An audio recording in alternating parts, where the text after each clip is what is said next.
decided to follow Jesus. I have decided to follow Jesus.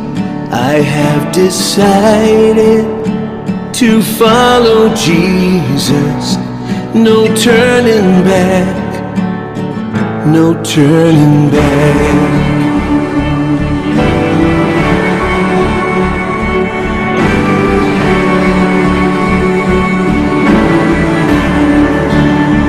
Though none go with me, still I will follow. Though none go with me, still I will follow. Though none go with me, still I will follow. No turning back, no turning back, no turning back, no turning back.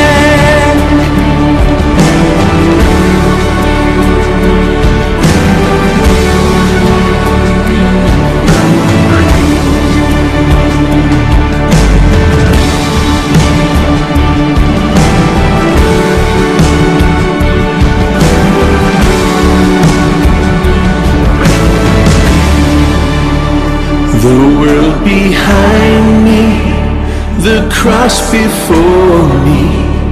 The world behind me, the cross before me. The world behind me, the cross before me. No turning back, no turning back, no turning back, no turning back.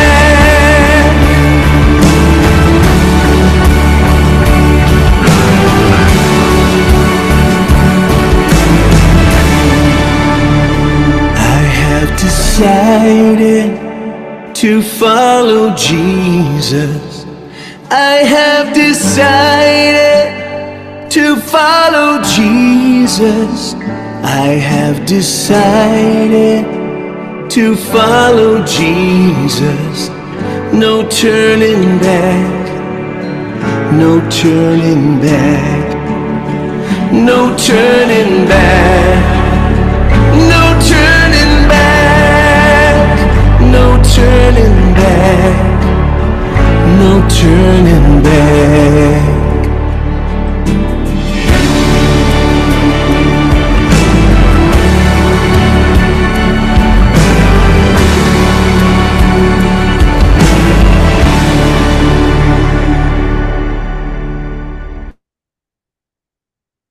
Puji Tuhan, kita akan segera mendengarkan firman Tuhan. Saya serahkan kepada hambanya yang akan menyampaikan firman Tuhan. Suaranya ke mute, Pak. Ya. Halo.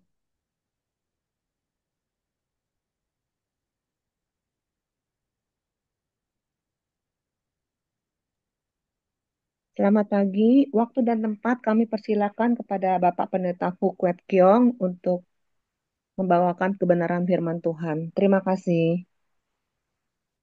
Baik, shalom, selamat pagi Bapak Ibu yang dikasihi Tuhan. Damai sejahtera Tuhan beserta dengan kita semua. Apa kabar semua pagi hari ini? Saya percaya bahwa rahmat Tuhan yang baru selalu kita sambut karena Tuhan sediakan. Bukan setiap tahun, bukan setiap bulan, setiap minggu, tapi setiap hari untuk kita. Dan percayalah bahwa Tuhan yang menyertai kita dari malam yang gelap. Ketika kita tidur terlelap, kita tidak sanggup menjaga diri kita sendiri. Dalam kelelapan tidur, apa yang terjadi di sekitar kita, kita nggak tahu. Tapi Dia yang membuat pagar perlindungan atas kita. Terima kasih untuk GB Anastasis yang memberikan kesempatan untuk boleh berbagi kebenaran firman Tuhan dan perjalanan rohani pagi hari ini. Mari kita minta tuntunan Tuhan. Saya percaya bahwa pagi hari ini kita bukan datang untuk sebuah tontonan, tapi kita datang untuk menerima sebuah tuntunan daripada Tuhan. Mari kita berdoa terlebih dahulu sebelum dengar firman Tuhan. Bapa, kami bersyukur atas anugerah-Mu, di mana Tuhan telah mengumpulkan kami bersama-sama. Apa yang Tuhan tetapkan di surga, biarkan apa yang Tuhan kehendaki dalam kekekalan terjadilah di dalam pemberitaan firman Tuhan ini terjadilah di dalam seluruh rangkaian ibadah kami. Berbicaralah ya Bapa, kami siap mendengar. Di dalam nama Tuhan Yesus, kami berdoa dan mengucap syukur. Haleluya. Katakan sama-sama. Amin. Amin. Amin. Saya akan membawakan bagian firman Tuhan dari Nehemia pasal 1 ayat 1 sampai ayat 11. Karena itu mari kita bersama-sama mengikuti pembacaan firman Tuhan terlebih dahulu, karena ini pagi hari, supaya kita bersemangat membaca bersama-sama. Saya membacakan untuk kita melalui, bukan saya baca, tapi saya putarkan audio Bible. Mari kita ikutin bersama-sama dari audio Bible. Ya, nah, Nehemia pasal 1 ya, ayat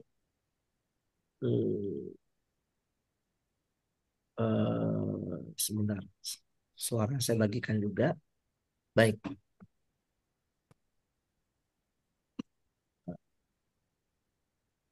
Bentar ya, saya besarkan layarnya dulu supaya kita sebelum saya klik, supaya kita bisa mengikuti bersama-sama.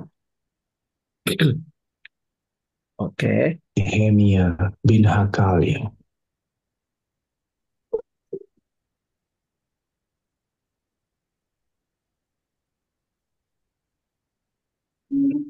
Pada bulan Kisleu tahun ke-20, ketika aku ada di Puri Susan, datanglah Hanani, salah seorang dari saudara-saudaraku, dengan beberapa orang dari Yehuda.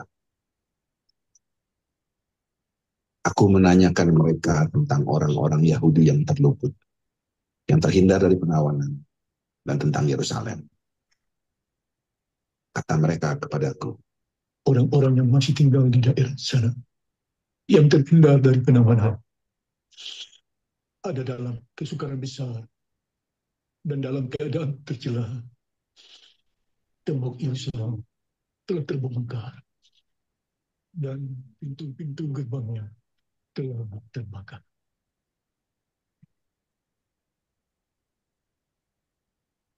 Ketika aku dengar berita ini, duduklah aku menangis dan bertabung selama beberapa hari.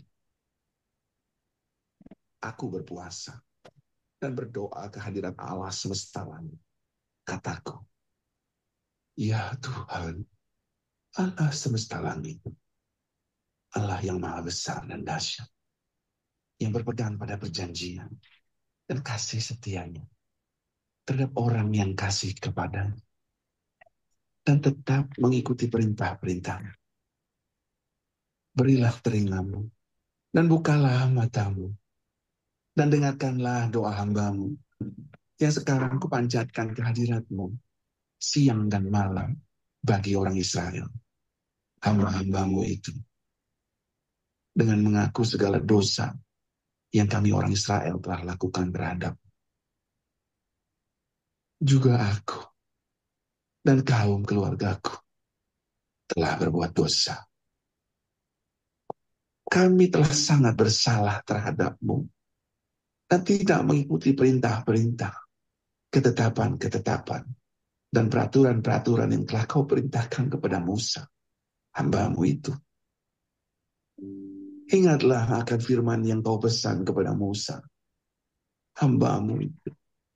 Yakni bila kamu berubah setia, kamu akan kucerai-beraikan di antara bangsa-bangsa. Tetapi bila kamu berbalik kepadaku dan tetap mengikuti perintah-perintahku serta melakukannya, maka sekalipun orang-orang buanganmu ada di ujung langit, akan kukumpulkan mereka kembali dan kubawa ke tempat yang telah kupilih untuk membuat namaku diam di sana. Bukankah mereka ini hamba-hambamu dan umatmu yang telah kau bebaskan dengan kekuatanmu yang besar dan dengan tanganmu yang kuat? Ya Tuhan, berilah telinga kepada doa hambamu ini dan kepada doa hamba-hambamu yang rela takut akan namamu. Dan biarlah hambamu berhasil hari ini dan mendapat belas kasihan dari orang ini. Ketika itu, aku ini juru minuman raja. Amin. Demikianlah pembacaan Alkitab kita, dan di sana dikatakan Nehemia ya adalah juru minum raja, ya, juru minum raja. Di dalam lembaga Alkitab Indonesia diberikan judul Doa Nehemia bagi orang Israel. Nah, Nehemia ini bersama Zerubabel dan Esra itu ada 3 orang yang pulang dari pembuangan yang namanya berperan, kehidupan mereka berperan di dalam pembangunan kembali Yerusalem, membangun kembali orang-orang Yehuda. Zerubabel membawa orang pulang, ya. Nehemia membangun tembok Yerusalem. Esra bertekad mengajarkan firman Tuhan kepada orang Israel dari pembuangan. Jadi kalau Bapak Ibu membaca kisah kepulangan dari Babel, 3 nama ini berperan: Zerubabel, Nehemia, dan Esra. Nah, hari ini kita akan fokus di yaitu di Nehemia, ya, di Nehemia.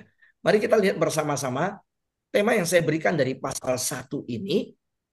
Firman Tuhan hari ini berbicara tentang doa, ya, yang mengubah sejarah. Saya besarkan slide-nya sekali lagi sebentar, ya. Doa yang mengubah sejarah.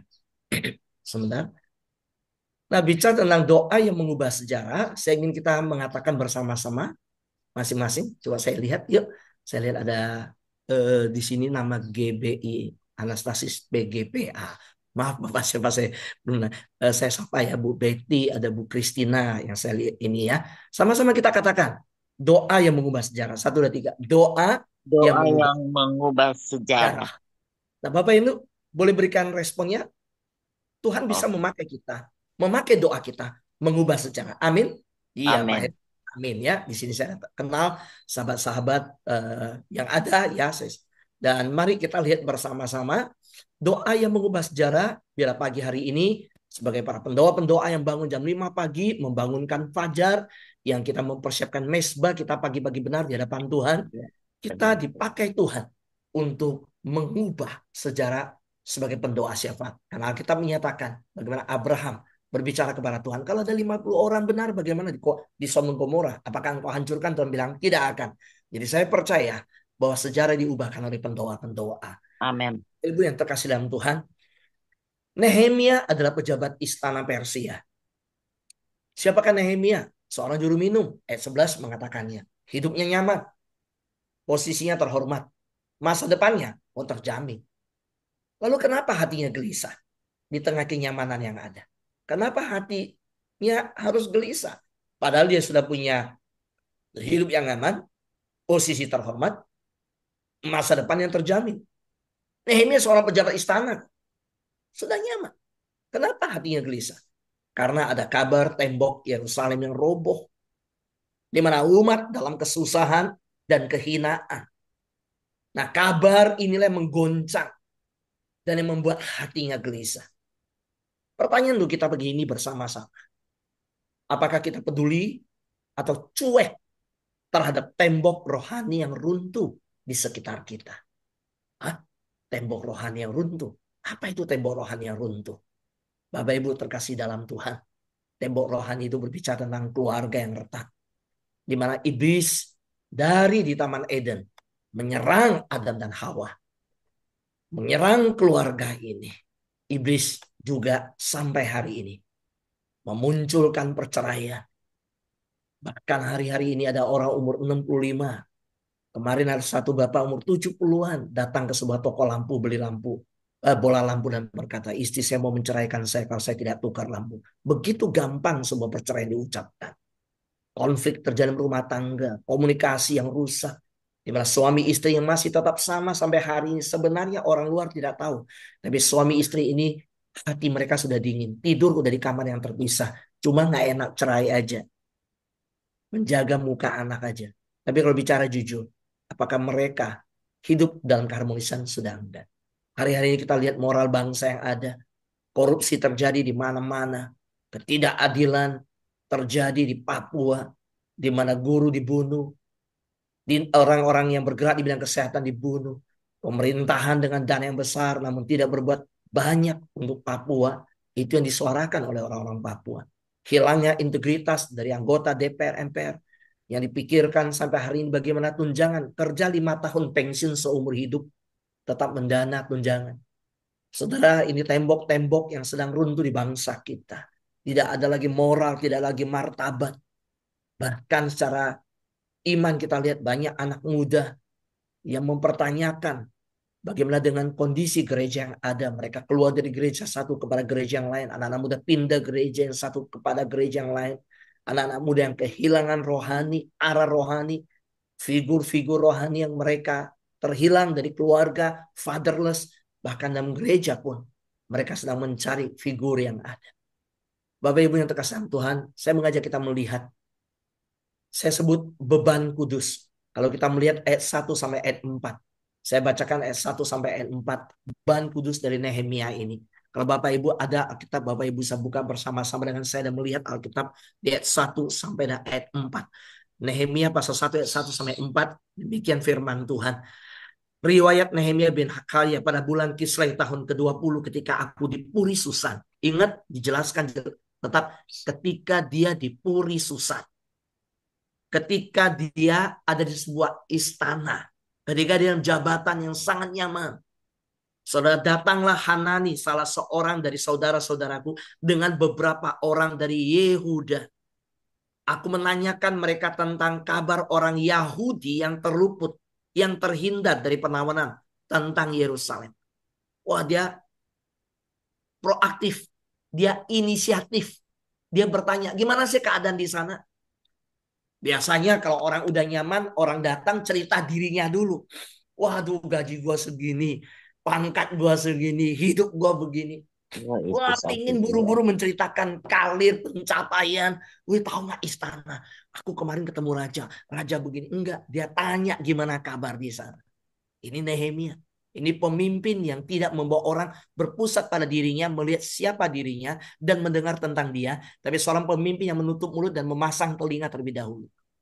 Bapak Ibu, ayat 3 berkata, kata mereka kepadaku, orang-orang yang masih tinggal di daerah sana yang terhindar dari penawanan ada dalam kesukaran besar dan dalam keadaan tercela. Tembok Yerusalem telah terbongkar dan pintu-pintu gerbangnya telah terbakar. Saudara, ini pukulan yang berat. Kalimat ini jelas. Yerusalem telah terbongkar, tembok Yerusalem telah terbongkar dan pintu-pintu gerbangnya telah terbakar. Telah terbongkar, telah terbakar. Apa yang responnya Nehemia ayat 4? Sekali lagi tidak ada cerita tentang dirinya. Dia langsung ketika aku dengar berita itu, duduklah aku menangis dan berkabung selama beberapa hari.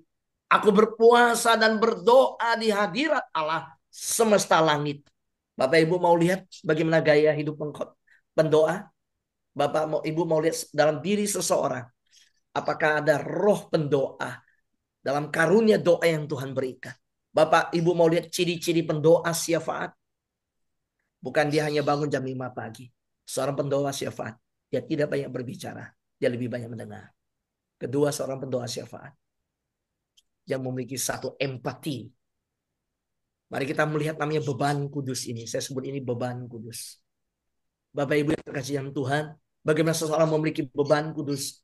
Kalau kita lihat ayat ini dikatakan, ketika aku dengar perkataan itu, duduklah aku menangis. Berkabunglah aku beberapa hari. Aku berpuasa, aku berdoa. Saudara, ada 4 aku yang dilakukan. Aku menangis, aku berkabung, aku berpuasa, aku berdoa. Siapakah seorang Nehemia? Dan hari ini kita belajar dari seorang berdoa ini. 1, mendengar. 3M. Kedua, merasakan. Ketiga, merespon. Nehemia tidak menutup telinga terhadap kabar buruk. Ya bukan buru-buru bercerita tentang kenyamanan di istana, apa yang dia makan, apa yang dia pakai, bagaimana kedudukannya, siapa dia. Dia tidak cerita siapa dia. Dia tanya bagaimana keadaan orang lain. Itu pendoa siapa? Itu seorang pendoa yang bangun pagi di hadapan Tuhan. Saya bukan meminta Tuhan dengar doaku. Tuhan, aku bawa pokok doaku kepadamu. Ini permintaanku. Bukan aku. Tetapi mereka yang aku peduli. Merasakan. Dari menangis, Nehemia berkabung. Ini bicara hati yang tergerak. Yang ketiga, merespon. Nehemia berpuasa dan berdoa dengan sungguh-sungguh. Mari kita lihat kebenaran ini. Orang yang dipakai Tuhan selalu dimulai dari hati yang digerakkan oleh belas kasihan. Mari kita katakan kalimat ini bersama-sama. 1, 2, 3. Orang yang dipakai Tuhan selalu dimulai dari hati yang digerakkan oleh belas kasihan. Saudara, saya berdoa bahwa kita adalah orang-orang yang dipakai Tuhan. Siapakah di antara kita yang mau dipakai Tuhan? Amin. Amin. Saudara, orang yang dipakai Tuhan selalu dimulai dengan hati yang digerakkan oleh belas kasihan. Katakan amin. Amin. Itu Nehemia. Amin. Bapak Ibu, mari kita lihat bersama-sama. Ya, selanjutnya. Pegang kebenaran hari ini, pagi ini. Ya, bagaimana kita memiliki beban kudus. Orang yang memiliki beban kudus, orang yang dipakai Tuhan. Tapi orang yang dipakai Tuhan punya beban kudus ini, dia memulai dengan hati yang digerakkan oleh belas kasihan. Apa itu beban kudus? Hati yang digerakkan oleh belas kasihan dari surga. Itu beban kudus. Bapak Ibu yang terkasih dalam Tuhan. Sekarang mari kita aplikasikan dalam diri kita. Kalau itu Nehemia di masa saat itu ketika 70 tahun Yehuda ya Israel kembali dari pembuangan. Bagaimana hubungan dengan kita sekarang? Oh, itu kan Pak Pendeta cerita yang dulu. Enggak, sampai hari ini. Kisah itu, kenyataan itu masih berguna buat kita ambil secara makna rohani. Bapak Ibu, saya mengambil satu kebenaran yang kedua di pagi hari ini, yaitu bahwa kebangunan rohani selalu dimulai dari doa. Setuju? Ya. Amin. Bapak Ibu, banyak pergerakan rohani besar dalam sejarah dimulai dari doa seorang yang terbeban. Seorang mahasiswa yang terbeban berdoa untuk kampusnya. Seorang ibu rumah tangga yang setia berdoa syafaat. Seorang pemimpin yang menanggung beban umat. Kebangunan rohani selalu dimulai dengan doa. Billy Graham adalah seorang tokoh evangelis yang melangsungkan kebangunan rohani di mana-mana. Wartawan Amerika itu bertanya kepada dia, apakah rahasia kebangunan rohani yang Bapak lakukan?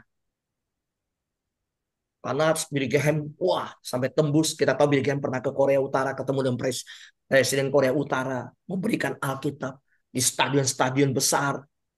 Dia KKR-nya, luar biasa. Lalu dia jawab ke wartawan. Wartawan Amerika itu kritis tajam. Dia bilang 3 rahasia saya setiap KKR yang terjadi. 1, doa. Yang kedua apa? Dia bilang, kedua, doa. Tadi sudah, Reverend Billy Graham. Iya, kedua doa. Ya udahlah, wartawan 1. Yang ketiga apa? Doa. Apa rahasia kemenangan rohani? Doa. Bersyukurlah kita pagi hari ini yang bangun pagi dan berdoa bersama-sama di Anastasis. Saudara yang terkasih Tuhan, pertanyaannya, apa yang membebani hari kita? Yang menjadi beban hati kita hari ini? Apa yang membebani hati Anda hari ini? Kalau Nehemia yang membebani dia adalah tembok yang terbongkar, tembok yang terbakar, Yerusalem, yang temboknya roboh dan pintu-pintu gerbang yang terbakar. Itu beban Nehemia. Tapi hari ini apa yang membebani kita? Hati saya sangat terbeban dengan kondisi bangsa yang ada. Kalau saya punya waktu dengan mereka yang pernah di dunia politik, saya bisa ngobrol, saya bisa tanya. Saya cari tahu apa yang terjadi. Saudara, setiap kita, apa yang menjadi beban kita pagi hari ini? Paling tidak satu hal saya ajak kita. Miliki beban untuk rumah tangga kita. Hari-hari ini perceraian sangat tinggi. Hari-hari anak-anak yang kehilangan figur fatherless itu sangat tinggi. Bapak Ibu, kebangunan rohani dimulai dari doa. Bukan mengeluh, bukan marah. Tetapi kita mulai merendahkan hati di hadapan Tuhan. Mari kita lihat ayat 5 sampai 7. Kalau tadi kita sudah lihat ayat 1 sampai ayat 4, sekarang saya ajak kita berjalan di ayat 5 sampai ayat 7. Bapak Ibu, ayat 5 sampai ayat 7 di sana dikatakan, ya, di mana Yeremia berkata demikian, ya Tuhan, Allah semesta langit, Allah yang besar dan dahsyat. Saudara, saya menyimpulkan ayat 5 dan 7 itu ada 3M. Ya. Dan saya kasih kesimpulan dari 3M ini, doa yang jujur dan rendah hati. Nah, Bapak Ibu kalau mau melihat sebuah pola, doa yang jujur, doa yang rendah hati, kita bisa belajar hari ini salah satu dari Nehemia. Apa isi doa seorang yang jujur dan rendah hati? Satu, dia memuliakan Allah. Setelah kamu lihat ayat lengkapnya di ayat 5, saya bacakan untuk kita. Di sini dikatakan kataku. Ya Tuhan Allah semesta langit, Allah yang maha besar dan dahsyat, yang berpegang pada perjanjian dan kasih setianya terhadap orang-orang yang kasih kepadanya dan tetap mengikuti perintah-perintah. Doa yang mana? Doa yang jujur dan rendah hati, doa yang memuliakan Allah. Datang dengan pertama mengakui Allah yang berdaulat, Allah yang memegang kendali, Allah yang berkuasa atas langit dan bumi, Amin. mengakui Allah yang dahsyat, mengakui dia Allah yang besar. Doa memuliakan Allah. Dimulai dengan itu. Sebuah kesadaran bahwa dia Allah yang mengendalikan sejarah, dia Allah yang menguasai setiap kehidupan jengkal hidup saya. Kedua, Nehemia mengakui dosa. Kami telah berbuat jahat terhadapmu, aku dan kaum keluarga. Lihat, yang pertama memuliakan Allah, kedua mengakui dosa. Enggak buru-buru minta, bukan datang langsung minta sesuatu, enggak. Doa yang jujur dan rendah hati dari seorang Nehemia. Doa yang dimulai dengan memuliakan Allah, mengakui dosa. Yang ketiga, merendahkan diri. Nehemia tidak menyalahkan orang lain. Ketika dia dengar tembok yang runtuh, gerbang-gerbang yang terbakar, dia tidak berkata, ya salah mereka. Ya mereka nggak hidup sungguh-sungguh sama Tuhan sih. Ya itu Tuhan hukum. Nehemia bukan menghakimi, tapi mengasihi. Itulah pola surgawi. Ketika Yesus turun dari surga, bukan membawa penghukuman. Dia datang dari surga, membawa pengampunan. Katakan amin. Amin. Bapak Ibu, apa itu doa yang sejati? Doa yang sejati bukan hanya meminta, tetapi juga mengaku salah dan merendahkan diri. Sama-sama katakan doa yang sejati. Doa yang Doa sejati. yang sejati, Yang doa meminta, yang merendahkan. tapi adalah orang yang apa? mau mengaku Pagi. salah dan merendahkan Iya. diri. Amin. Yes. Itu doa yang sejati. Amin. Amin. Ibu, pagi hari ini kita bangun pagi, kita berdoa. Tapi biarkanlah teladan Nehemia mengarahkan cara kita berdoa. Doa yang sejati bukan doa yang terdengar mendominasi dengan suaranya. Kalau orang 50 berdoa dia paling kenceng. Doa yang sejati bukan orang udah selesai doa dia masih panjang doa. Enggak. Yesus berkata kalau engkau berdoa, hendaklah engkau tidak bertele-tele. Doa yang rendah hati jujur, doa yang sejati adalah sebuah doa yang sejati. Doa sejati bukan berdiri di perempatan jalan. Doa yang sejati bukan dilihat oleh orang. Yesus berkata, masuklah kamarmu, kuncilah pintumu, berdoalah di tempat yang tersembunyi itu, yang gelap. Dan Bapamu di yang tempat tersembunyi melihat engkau. Amin. Amin. Itu. Amin. Mari kita belajar lebih lanjut dari Nehemia pasal 1. Sekarang kita menjelajahi menuju ke ayat 8 dan 9. Bapak Ibu, saya bacakan ayat 8 dan 9 untuk kita. Jadi tadi ayat 1 sampai 4, ayat 5 sampai 7, bagian kedua. Nah, bagian 3 ayat 8 dan 9. Ayat 8 dan 9 berkata begini. Ingatlah akan firman yang kau pesankan kepada Musa hambamu itu. Yakni bila kamu berubah setia, kamu akan kucerai beraikan di antara bangsa-bangsa. Bapak Ibu, Nehemia berdoa. Dia mengutip firman yang Allah ucapkan kepada Musa. Dia bilang, Tuhan, kau pernah berkata kepada Musa begini. Nah, ayat 9. Dia juga mengutip ayat 2. Ya, dia kutip. Tetapi bila kamu berbalik kepadaku dan tetap mengikuti perintah-perintahku serta melakukannya, maka sekalipun orang-orang buanganmu ada di ujung langit, akan kukumpulkan mereka kembali dan kubawa ke tempat yang telah kupilih untuk membuat namaku diam di sana. Di manakah Tuhan memilih tempatnya? Yerusalem. Nama Tuhan berdiam. Bahwa mereka udah dibuang ke Babel 70 tahun. Tuhan tepati janjinya. Nehemia berkata, engkau yang berkata kepada Musa, jika kamu kembali kepadaku, jika kamu bertobat, aku akan mengumpulkan kamu.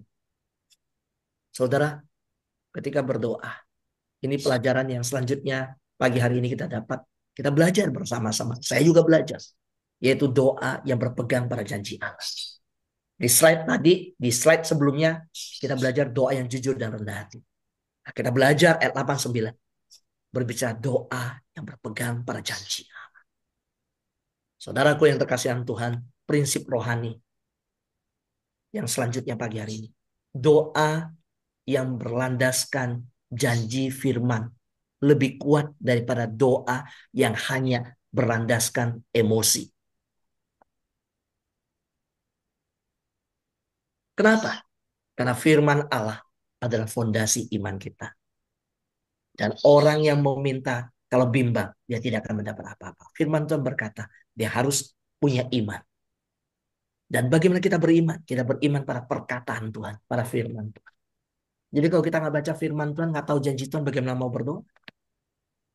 Seorang pendoa, dia harus membaca firman. Seorang berdoa, dia perlu tahu apa kata firman Tuhan. Seorang pendoa, peganglah janji Tuhan. Amin. Yes. Kutiplah janji Allah saat berdoa untuk keluarga, pelayanan, dan bangsa. Siapakah yang mau di sini mulai hari ini berkata, saya mau mengutip janji Allah untuk keluarga. Saya kalau berdoa untuk orang yang ulang tahun keluarga yang ada, saya berkata, Tuhan Engkau berjanji bahwa kalau orang hidup sungguh melekat dengan Tuhan, yang hidupnya seperti pohon ditanam di tepi aliran air, yang Engkau janjikan berbuah pada musimnya, tidak layu daunnya, apa saja yang diperbuatnya berhasil. Dan Engkau berkata bahwa keturunan orang percaya tidak akan meminta-minta, bahwa generasinya adalah generasi yang penuh dengan masa depan, masa depannya penuh dengan harapan. Saya perkatakan firman. Kalau saya berdoa doa, saudara, karena saya melihat janji itu, pola yang dipakai Nehemia. Para pendoa yang hari ini berkumpul, GBI Anastasis, mari kita belajar bersama-sama melangkah selanjutnya di ayat yang terakhir, ayat 10 dan 11. Saya menyimpulkan ayat 10 dan 11 berbicara tentang doa yang meminta tindakan dan kebenaran. Nah begini, kita tahu Nehemia di ayat 10-11, saya bacakan ayat 10-11. Bukankah mereka ini hamba-hambamu dan umatmu yang telah kau bebaskan dengan tanganmu yang besar dan dengan tanganmu yang kuat? Ingat, Israel dibebaskan dari Mesir menuju ke tanah Kanan. Mereka tidak punya tanah. Tuhan yang bebaskan mereka dan masukkan ke tanah Kanan, dan mereka diberi kemenangan dalam setiap perang. Ayat 11 Nehemia berkata, ya Tuhan, berilah telinga kepada doa hambamu ini dan kepada doa hamba-hambamu yang rela takut akan namamu. Biarlah hambamu ini berhasil hari ini dan mendapat belas kasihanmu. Bapak Ibu lihat, dari ayat 1 sampai 11. Kapan Nehemia meminta? Baru mulai di ayat 10 meminta. Jadi saya ulangi. Nehemia memulai doa dan mengagungkan Tuhan. Bersama Ibu. Kedahsyatan Tuhan. Sudah itu apa? Ayat 10 baru meminta. Apa yang diminta? Minta perhatian Tuhan. Berilah telingamu dan bukalah matamu untuk doa hambamu ini. Kedua, dia minta belas kasihan. Minta perhatian, minta belas kasihan. Berilah kiranya keberuntungan kepada hambamu ini. Setelah minta dua hal ini, dia bertindak. Nehemia mempersiapkan diri untuk menghadap raja. Itu saya sebut langkah nyata. Jadi begini Bapak Ibu, doa tanpa bertindak sama dengan mimpi kosong. Bertindak tanpa doa, itu adalah kesombongan. Mari kita ulangi bersama-sama. Berdoa tanpa bertindak adalah mimpi kosong. Nah, yang belum buka kamera boleh ketikkan di situ chat juga ya. Yuk sama-sama kita katakan. Berdoa tanpa adalah mimpi kosong. Mimpi kosong. Tanpa bertindak, mimpi kosong. Mimpi kosong. Tapi bertindak tanpa Tanpa berdoa. berdoa. Apa itu? Kesombongan. Kesombongan. So hati-hati dengan kesombongan. Jadi iman itu adalah hidup yang penuh keseimbangan. Orang adalah berdoa tapi bekerja. Bekerja tapi juga berdoa. Itulah orang-orang yang hidup murni di hadapan Tuhan. Bapak Ibu terkasih di dalam Tuhan. Ini prinsip-prinsip yang telah saya bagikan, kita boleh catat bersama-sama dan mari kita bawa dalam perjalanan kita hari ini. Tuhan mencari orang seperti Nehemia. Siapakah dia, saudara? Ayo, jadilah Nehemia di akhir zaman ini. Tuhan cari orang seperti Nehemia. Dan dia ada di tempat ini. Amen. Di dalam Anastasis ini. Amin. Amin. Seperti apakah orang yang seperti Nehemia? Orang seperti Nehemia dia punya hati yang peka, punya doa yang tulus. Dia memiliki iman pada janji dan berani bertindak. Itulah orang yang Tuhan cari. Orang Amin. seperti Nehemia. Ciri-ciri seperti Nehemia, punya hati yang peka, doa yang tulus, iman pada janji, dan keberanian bertindak. Saya tutup mengajak kita menjadi Nehemia di zaman ini. Kalau tadi saya katakan Tuhan mencari orang seperti Nehemia. Dan saya mengajak kita, jadilah Nehemia di zaman ini. Jadilah orang yang Tuhan cari di zaman ini. Mari kita berdoa untuk membangun kembali tembok-tembok rohani. Tembok rohani dalam mana? Di dalam keluarga kita. Pagari keluarga kita dengan. Mari kita berdoa. Saudara berdoa untuk GBI Anastasis. Gereja, saudara. Bangunlah tembok-tembok rohani itu. Lihatlah saudara yang tidak hadir. Lihat mereka yang lesu secara rohani. Lihat mereka mengalami serangan dari kuasa-kuasa spiritual yang peperangan rohani yang ada. Mari kita bangun kembali tembok rohani di bangsa kita. Saudara, keluarga kita, gereja kita, bangsa kita.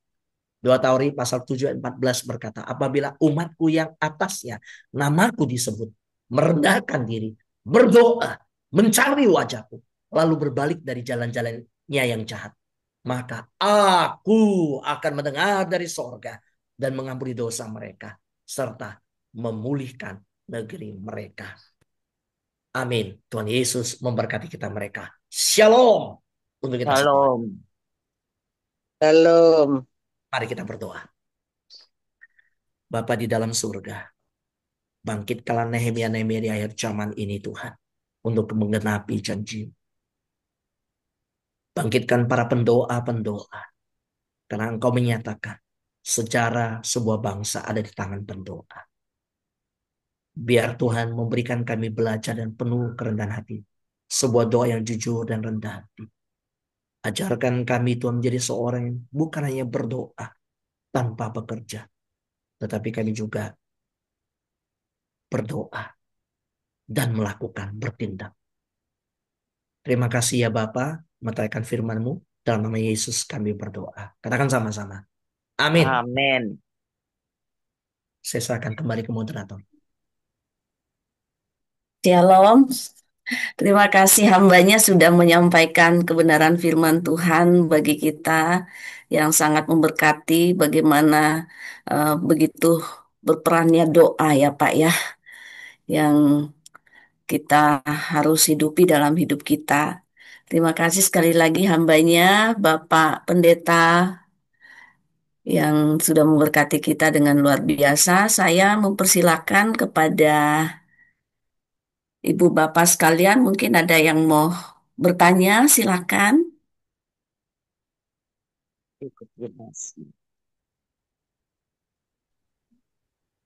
Ada yang mau bertanya, silakan Bapak Ibu. Saya Bu mau bertanya Bu.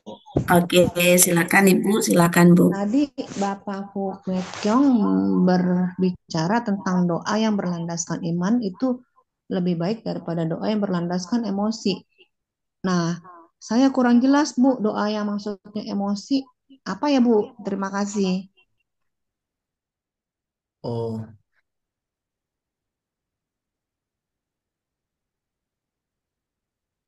langsung jawab Bu, atau dikumpulkan dulu pertanyaan? Langsung ya Bu, Bu Bisa Yustina. langsung dijawab aja Pak. Oh, baik. Eh, dalam penjelasan saya yang Ibu sudah dengarkan, doa yang berlandaskan janji Tuhan. Ya, emosi itu kan reaksi alami manusia ya terhadap peristiwa, ya. Kadang-kadang orang sebut reaktif, ya. Bereaksi terhadap peristiwa, orang atau situasi yang ya kita sedang hadapin. Nah, itu emosi, Bu. Apa itu emosi? Ya reaksi alami kita secara manusia menghadapi situasi yang ada. Orang menghadapi kejadian, ketika lagi naik mobil dipotong orang, diserempet orang gitu ya. Atau ketika di rumah lagi ada sesuatu kipas angin rusak, AC rusak, Jakarta lagi panas gitu ya. Atau terdengar kita lagi telepon orang, ada penipuan dari Dukcapil, oh Bapak data Ibu belum ini ya. Ada banyak hal yang bisa memicu emosi. Nah, emosi muncul kan dari dalam hati. Bisa berasal dari pikiran dan dia bisa bersifat positif. Karena ada emosi positif, sukacita, kasih, syukur, harapan itu juga ada. Tapi ada emosi negatif juga. Emosi negatif itu apa? Marah, takut, kecewa, kecemasan, iri. Nah, beberapa hal yang perlu diingat, sifat sementara dan berubah-berubah. Itu emosi. Karena itu saya bilang jangan berdasarkan emosi. Kenapa? Karena hal yang perlu kita catat adalah hal emosi. Satu, emosi itu sifatnya sementara dan sering berubah. Perasaan kita itu bisa berganti dalam hitungan menit. Betul nggak Bapak Ibu? Kalau suami bilang, "Ma, coba dicek saya udah transfer tuh, Mah." Pas dapat, beda tuh. Beda. Apalagi kalau ibu-ibu yang pegang emas hari ini, kemarin. Pas emas kan turun kan, antam kan, emosinya bergejolak, Bu. Beda, Bu. Coba hari ini emasnya naik, emosinya beda. Kan begitu. Nah, kita kan berdoa kan bisa berdasarkan harga emas, Bu. Harga saham. Kan begitu. Nah, Ibu siapa tadi yang nanya? Bagus pertanyaan ini ya. Ya, dengan Ibu Esther tadi, Pak. Ya, Bu Esther. Nah, emosi, apalagi emosi yang perlu kita tahu. Yang kedua, emosi itu dipengaruhi keadaan luar. Ya, kalau tadi bersifat sementara dan berubah-berubah, kedua emosi itu dipengaruhi oleh keadaan luar. Yang ketiga, emosi tidak selalu salah. Enggak juga. Tetapi harus diarahkan. Diarahkan. Masih ingat Musa emosi? Dia pukul batu gunung itu. Dan Tuhan berkata, kamu tidak masuk ke dalam tanah Kanaan. Tanah perjanjian. Itu karena emosi. Betul ya? Masih ingat? Iya. Dan itu terulang apa yang masih ada sejak mudanya ketika dia emosi memukul seorang mandor di Mesir. Ternyata di masa tuanya, karakter emosi itu nggak gampang berubah. Dia pukul itu batu. Nah, yang keempat perlu kita ingat adalah iman lebih kokoh daripada emosi. Nah, ini kenapa saya bilang doa harus beriman pada janji Tuhan. Jawabannya karena emosi itu berubah-berubah, karena emosi itu dipengaruhi oleh keadaan luar, karena emosi itu tidak ya harus diarahkan. Jadi iman kita kenal lebih kokoh daripada emosi. Jadi doa kita lihat Yeremia pasal 17 ayat 9 ya. Yeremia pasal 17 ayat 9 dikatakan betapa liciknya hati, lebih licik daripada segala sesuatu. Hatinya sudah membatu, siapa yang dapat mengetahuinya? Nah, karena itu gini, Bu Esther, doa kita itu perlu bersandar pada iman yang berakar pada firman Tuhan, bukan sekedar luapan emosi. Itu Bu Esther, semoga membantu menjawab pertanyaan Ibu. Terima kasih. Kalau emosi sama hancur hati jadi beda ya, Pak? Oh, dalam keadaan hancur hati, eh kita tentu ada satu apa ya?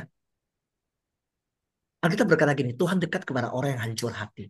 Bu, saya percaya tadi yang poin ketiga, emosi itu nggak selalu salah, tetapi harus diarahkan. Nah, ketika kita hancur hati, itu emosi. Tapi ada orang yang hancur hati, jadinya dendam. Seorang yang diputuskan cintanya, dia jadi dendam kepada pria tersebut dan mencari cara untuk membalas. Nah, itu salah. Tapi ada orang hancur hati, dia menjadi mendekat kepada Tuhan. Philip Yancey bilang begini, lihat jari-jari saya ada 3. Masalah bukanlah masalah, sejauh masalah itu mendorong kita kepada Tuhan. Jadi ini, masalah barulah masalah kalau memisahkan kita dari Tuhan. Contoh, ini kita, gimana caranya tangan saya ya, begini aja ya. Ini kita, ini Tuhan, ini masalah. Nah, ini masalah, ini kita, ini Tuhan. Masalah ini mendorong kita, ini kita, mendorong kita dekat ke Tuhan.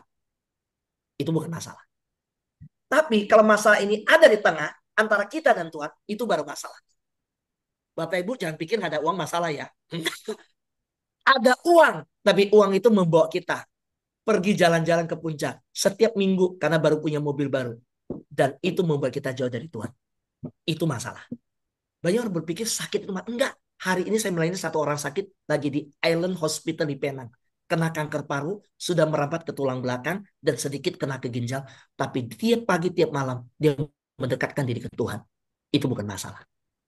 Nah itu konsep ilahi dan konsep dunia beda kan? Kenapa? Lalu sakit itu, dia makin dekat kepada Tuhan. Maka Filipianus bilang, masalah yang mendorong kita makin dekat Tuhan, itu bukan masalah. Jadi justru yang menjadi masalah, kalau itu menjauhkan kita dari Tuhan. Orang terima rezeki, terima berkat, uang jadi kaya, jadi dapat eh, rumah, bisa masalah nggak? Bukan belum tentu berkat. Kalau berkat itu bisa membuat dia pisah dari Tuhan, itu baru masalah. Gitu. Eh, Terima kasih Bu Esther untuk pertanyaannya. Hati Wah, hancur, sebab emosi. luar Ya, biasa ya Pak. Semoga bisa menjawab Ibu Esther. Ada 4 poin ya Pak ya, bahwa eh, emosi itu bisa salah, tetapi bisa diarahkan ya Pak ya. Ya, dan sangat subjektif ya kalau boleh saya katakan ya Pak. ya Ya, subjektif. silakan yang lain mungkin ada yang mau bertanya lagi. Ardi, terima kasih Pak Phuket Kwet Kiong. Ya, Ya, untuk Pak Arbi. doa yang mengubah sejarah adalah doa Nehemia. Doa yang tulus, doa yang jujur, rendah hati, doa yang bekerja. Maksudnya doa yang disertai dengan kerja. Jadi di sini kalau kita belajar dari Nehemia 1 ayat 1 sampai 6 ini menunjukkan bagaimana doa yang sungguh-sungguh dan penuh pengakuan dosa dapat mengubah sejarah. Makanya judulnya Nehemia 1 ayat 1 sampai 11 mengenai doa dan pengakuan dosa. Jadi doa yang sungguh-sungguh dan penuh pengakuan dosa dapat mengubah sejarah. Jadi di sini Nehemia mengakui dosa-dosa bangsa Israel dan memohon ampun kepada Tuhan. Itu menunjukkan kesadaran akan kesalahan dan tanggung jawab spiritualnya. Dan Nehemia mengingatkan Tuhan akan janjinya untuk mengumpulkan kembali umatnya dan memulihkan Yerusalem. Nehemia memohon kepada Tuhan untuk mendengarkan doanya dan memberikan kasih serta pertolongan kepada bangsa Israel. Nehemia menunjukkan ketaatan dan kerendahan hati di hadapan Tuhan, mengakui kelemahan dan kebutuhan akan pertolongan Tuhan. Terima kasih, Tuhan berkati, Pak. Jadi Wow. doa yang sejarah adalah doa yang sungguh-sungguh, doa yang tulus, ya, doa yang penuh dengan pengakuan dosa. Itu adalah doa yang mengubah sejarah. Tuhan memberkati, Pak. Tuhan memberkati kita semua. Terpujilah Tuhan. Ya, terima kasih Pak Laswadi ya, sudah kembali mengulang ayat yang disampaikan oleh Bapak Pendeta tadi. Mungkin ada yang lain yang mau menyampaikan dan eh, menanyakan mungkin sesuatu, karena ini adalah momen yang pentingnya dengan materi, dengan apa yang disampaikan oleh Bapak tadi. Silakan. Silakan Pak, Bu Aprilia, Bu. Ya, silakan Ibu April. Itu ada yang lebih dahulu, Pak, yang iPhone itu, Bu, 512829. Nanti baru saya setelah. Kita hargai yang lebih dahulu live share. Oke, baik. Ibu yang pakai iPhone ya. Saya Ibu Febe, Ibu Justina. Ya, Ibu Febe. Terima kasih untuk waktu dan kesempatan dan terima kasih untuk firman Tuhan yang disampaikan oleh hambanya, Pastor Kuat Chong ya. Ya, Tuhan memberkati pelayanan dan keluarga. Iya, tadi saya dengar ada Bu Esther menanyakan tentang doa emosi dan doa dengan iman ya. Ah, kalau doa emosi itu bisa dikatakan um, mungkin ya Pak, apa doa yang hanya memuaskan nafsu bisa termasuk itu doa emosi ya Pak ya, dalam kategori doa emosi, doa yang hanya memuaskan hawa nafsu dan tidak menurut minta kehendak Tuhan, tetapi hanya dia menginginkan ya dengan ambisi, dengan ambisiusnya atau dengan keinginannya, tetapi mm, tidak sesuai dengan kehendak Tuhan. Itu mungkin bisa termasuk atau dalam kategori doa yang memuaskan hawa nafsu, doa emosi ya Pak ya. Dan uh, dalam kita berdoa juga kita harus dengan iman, maksudnya apa yang kita doakan berarti kita sudah menerimanya, kita sudah mengimaninya, kita pasti menerima apa yang kita doakan. Itu yang di dalam seperti Markus 11 ayat 24 ya Pak ya, nggak salah. Apa yang kita doakan itu kita sudah ya percaya kita bahwa kita sudah menerimanya. Ya ini ada saya buka juga. Karena itu aku berkata kepadamu apa saja yang kamu minta dan doakan, percayalah bahwa kamu telah menerimanya. Maka hal itu akan diberikan kepadamu. Amin. Dan yang ya kita harus meminta dan juga katakan Tuhan akan berikan. Kita mengklaim janji firman Tuhan apa yang kamu minta. Tapi yang sesuai dengan kehendak Tuhan. Dan carilah maka kamu akan mendapat, ketoklah maka pintu akan dibukakan bagimu. Juga ada apa saja yang di dalam Maaf, inti pertanyaannya apa ya Bu Matius. Febler? Ya. Mohon Ibu Febler Enggak, jadi saya ada bisa langsung bukan ke pertanyaan Ibu. Ini saya hanya saya hanya menyampaikan ya menimbulkan atau firman yang sesuai dengan doa ya. Ya jadi doa itu kita harus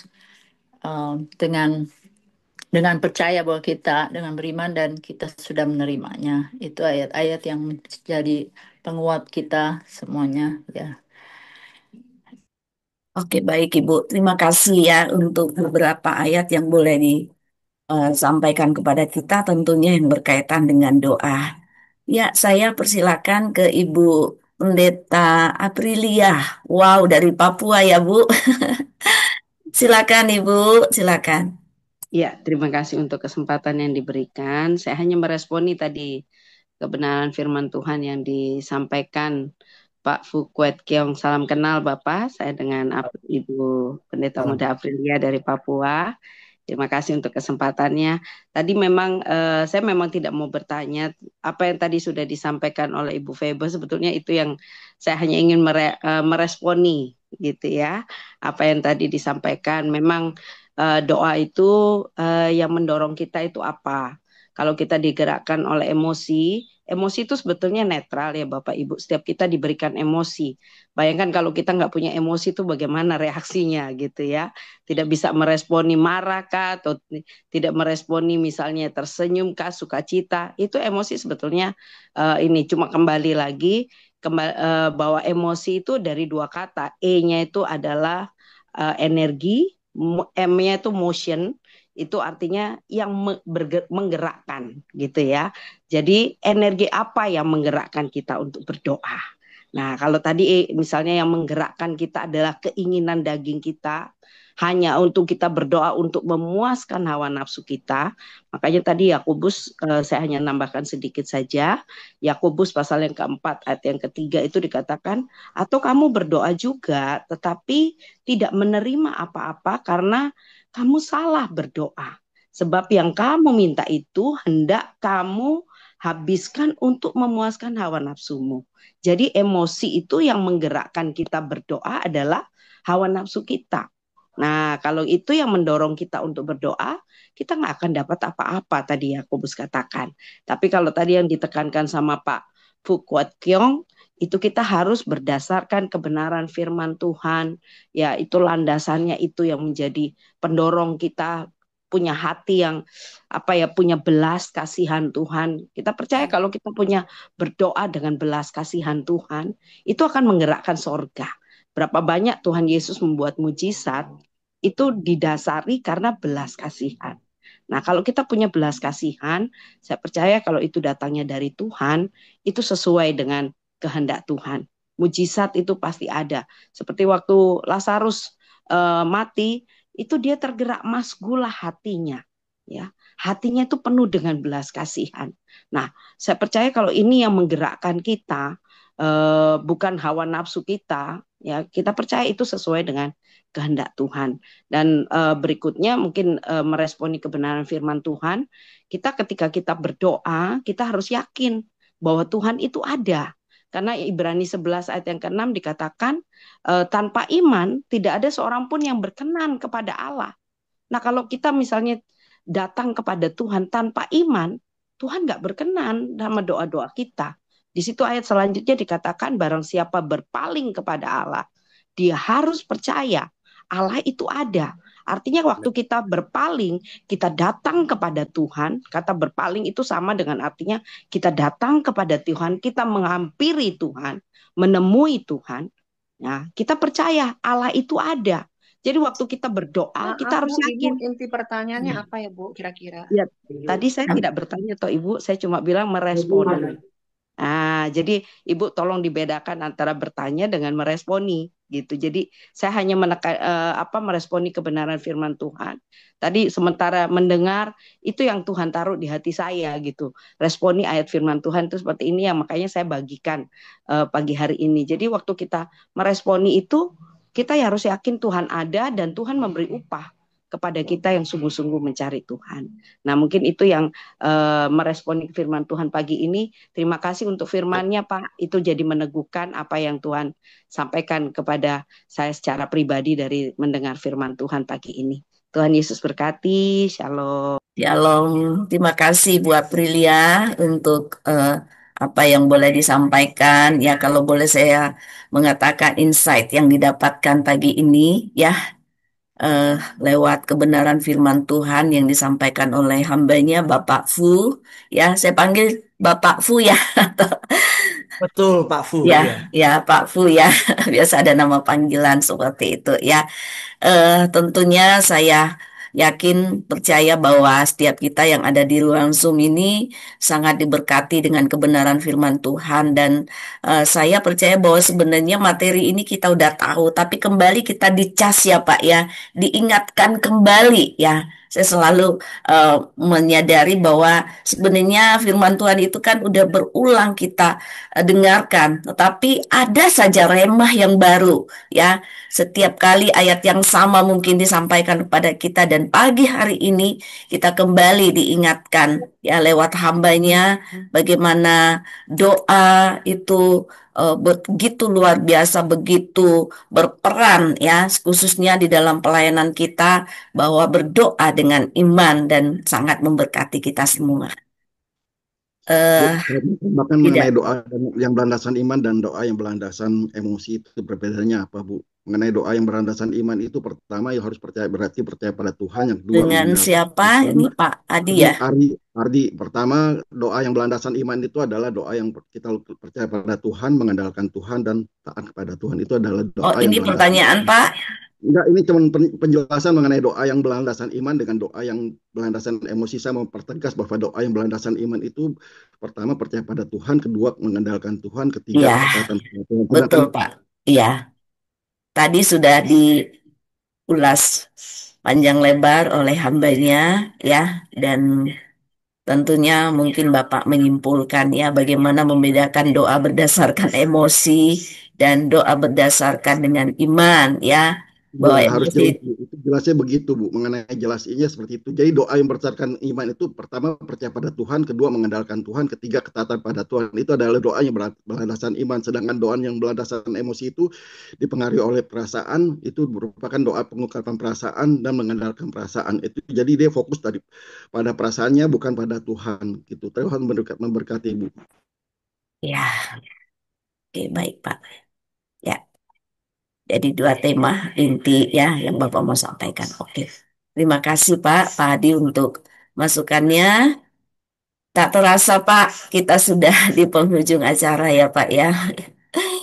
Dengan acara kita doa pagi ini dan semua Bapak Ibu yang sudah diberkati lewat kebenaran firman Tuhan. Sekali lagi kami menyampaikan terima kasih Pak Pendeta Bapak Fu yang sudah membagikan panjang lebar ya tentang doa bagi kami pagi ini.